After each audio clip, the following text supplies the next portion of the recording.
This is MEZA Grand Duchess Rasmus Conan, also known as Ryan Tomlinson. Today, as I mentioned, past revolution versus evolution. That's what I'm going to talk about today. In revolution, it's so soon and constant. Sometimes if revolution is thought of, you have a good outcome. The American Revolution, good outcome. The Emancipation Revolution, I call it a revolution, well thought of, good outcome. And in evolution, slavery is an evolution into an unjust society where you no longer accept, you accept the status quo for what it is, and you stay to feel safe and comfortable. Such as a person like me, growing up, you know, being in the army and so forth, lived their status quo and their standards. That's the evolution, trying to fit in perfectly, trying to dissuade character and attention just to get the glance, the head nod, and to fit in, to be accepted by society or by peers and so forth. In this evolution, what does evolution teaches us? Equality. What else does evolution teaches us? Evolution sometimes produces the right amount of diversity and balance. If that diversity is not sustained, however, it becomes a revolution of philosophy. You can take it like that, a revolution of society, in society of ideas, and a revolution of social change, social justice, whatever you want that revolution to be, if evolution is not sustained. Because evolution means that everyone has a fighting chance to produce the right fruits, to be their ideas to be entertained, and to get the right justice. They're not picked on, forced on, or pushed in any corner by anyone. And as I said, in my evolution, we did a lot. Transgendered and gay people go through a lot in their evolution if you stand still and you pretend. What happens when there is damage, or when there is a forcing out or a picking out in that society? Do you shrink, be a shrinking violet, and you stay in that environment?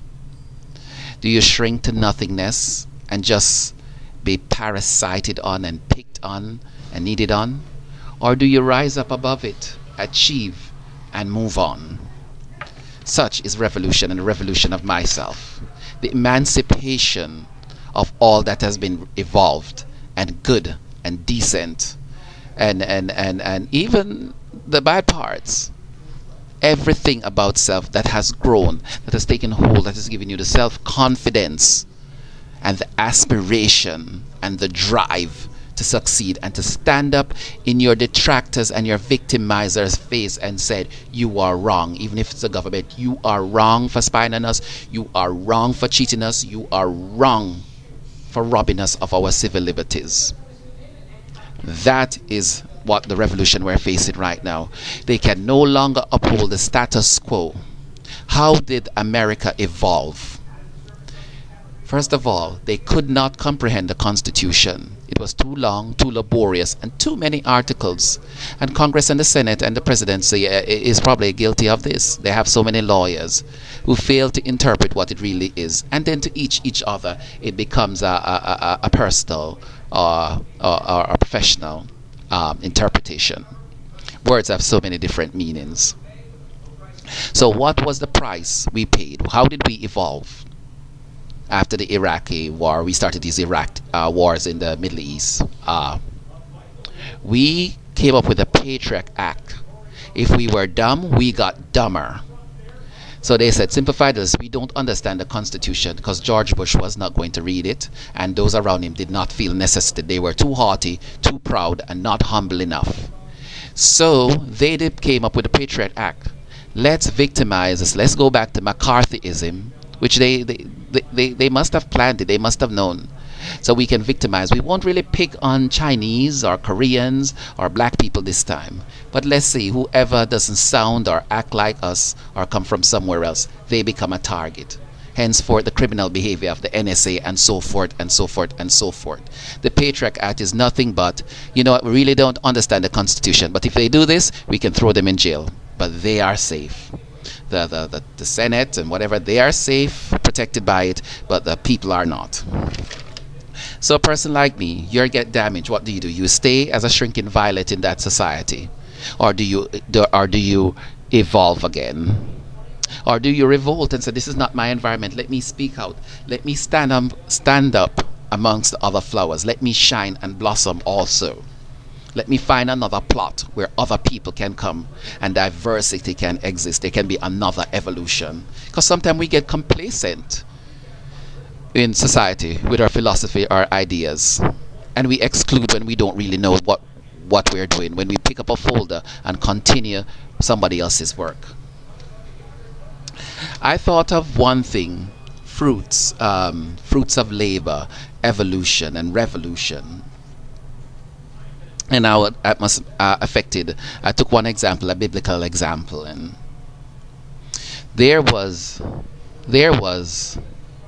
Solomon. What did Solomon ask God for? He asked God, it wasn't his inheritance. It was somebody else's inheritance, but I want to be wise. And this, and so say, is that all you want? Well, this is what I shall make you. Not only that, he realized that, you know, this was a great place. Let me not ask for the greatness of it. Let me ask for ideas so I can help people, different religion budded out from Solomon. Different people came. They said he got polygamous. No, he tried to include, he tried to bring everybody to God. And such as is, no man is perfect. There he drift away in some of his efforts. No problem. But he tried to bring people to God. But one key thing about Solomon was, I remember the two women with the baby. And how was Solomon judged? Solomon was not knowledgeable, right? He was wise. What did he do with the two women and the baby? And I say that it's a parable. I use the two women as representing different laborers or different contributors or people that worked for Solomon that bear fruits. Maybe they planted a garden, and here it was, one woman was so much, her baby, her fruits was so much in abundance. The other woman, her things had died, and she didn't know how to tell Solomon, well, I don't know what to tell him. I lost my fruits, or I gave them away. I was not wise enough. I spent it all, something. I lost it all. But there is somebody else, and since he doesn't know what's going on the outside, let me accuse this woman as taking, let me steal something of hers, an idea, a thought, some money. Let me steal something of value and say it's belonged to me. So here comes the fight. This is actually my fruits, or this is my copyright. This is my value. This is whatever it is. The baby represents the fruits of labor. And Solomon said, well, I don't know what to do. These people, they're competitors. They're in the same area. How do I discern? And I am not out there. I don't have the knowledge of this thing. How do I go about doing this? Well, Solomon said, well, let me cut everything in half. You get half and you get half. The other woman said, no, her product was a defective product, or it wilted, or whatever, because we're using the baby as an example.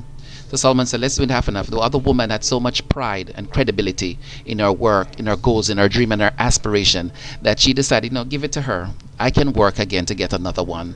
I have enough pride. I can step out of this environment and I can become again. So she decided, this is the revolution. So Solomon decided, great. If that is the case, you would give up everything to have nothing. Then it must really belong to you. And so therefore the judgment went on the side of the person who would give up everything because they had the integrity and the value. They decided, okay, I have evolved to such a thing. Now I can spread out and grow again. I can come back in front of the king and I can grow. So be careful. We need experience, common sense, and wisdom. Knowledge doesn't necessarily give us the abilities sometimes to discern. But where are we in our society and in our life? Are we revolving or evolving?